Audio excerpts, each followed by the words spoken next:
The question that everybody wants to know, right? The one that's blasted all over the news. What is your opinion on Ozempic for fat loss?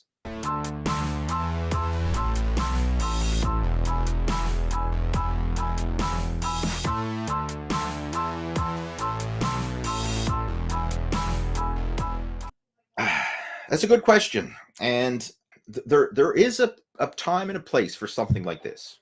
For people who are extremely obese, and when we just covered the BMI chart. So when I say obese by most people's standards, like technically on the body mass index chart, I'm obese. I would never use Ozempic, right? I'm not technically obese, but I'm talking people who have like 100+ pounds of excess body fat, and they're obviously overweight. And they've been struggling with their weight for years. And they really struggle with their appetite. They've tried dieting, and it's just like, I can never stick with it. You know, it's like people who are truly, truly struggling with this. And it's not just a laziness thing.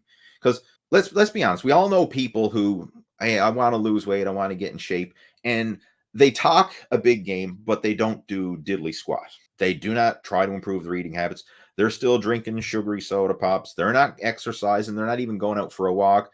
They're ordering takeaway and Uber Eats and DoorDash and whatever. They're eating potato chips. They're eating candy bars. They're drinking booze. Like everything that you should not be doing, they are doing, yet they say they want to lose weight. In those situations, I think, no, I mean, you got to clean your act up first. Like you have to have some initial drive there first if you want to try and make some progress.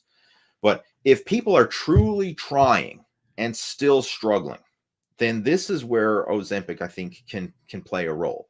Now, the thing about Ozempic is it will work for virtually anybody because it forces your body to just shut down your appetite. I mean, that's one of the big things. Like it sends the signals to your stomach. First off, it slows digestion. So the food you do eat gets digested very slowly. So it's sitting in your stomach longer and digesting slower. And then it sends all the signals, to the brain and the various receptors throughout the body to lower your appetite. So, I mean, it's triggering you that you just don't want to eat. Pretty much everybody who goes on this is going to lose weight.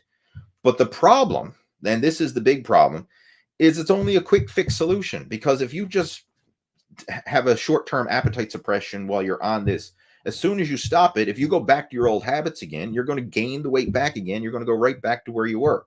Like, what's the point of going on this and say someone goes on Ozempic for the next 6 months and they lose 50 pounds. And then they go off Ozempic, and then over the course of the following year, they gain that 50 pounds back again. What's the point?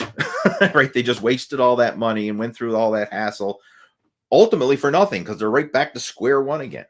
You still need to change your diet and lifestyle habits and your exercise habits. Like you can't just pop a pill, or in this case, jab yourself with an injection and hope that this is going to be the magic cure. It's only a quick fix solution.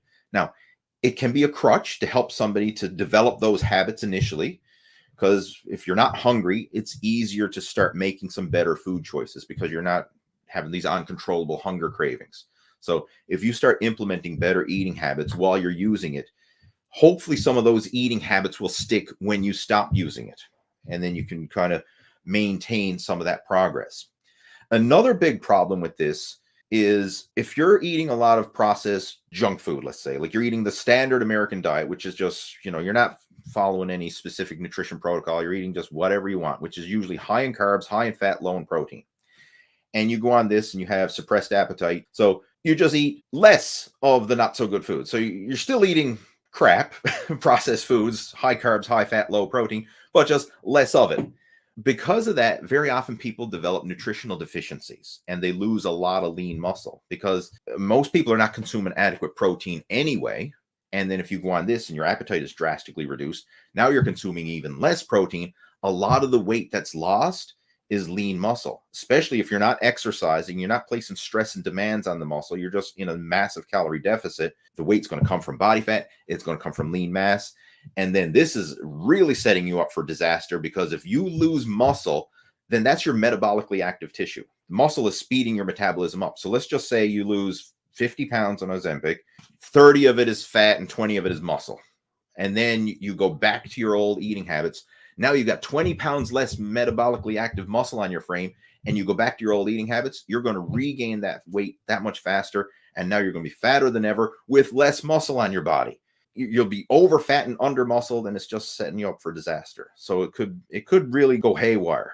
But with that being said, if it's done properly and done under proper supervision, and you actually implement exercise, nutrition, lifestyle habits, all the stuff that we already know we should be doing anyway, regardless if we're taking fat loss medication or not, if you implement that along with the fat loss medication, you can probably get better results.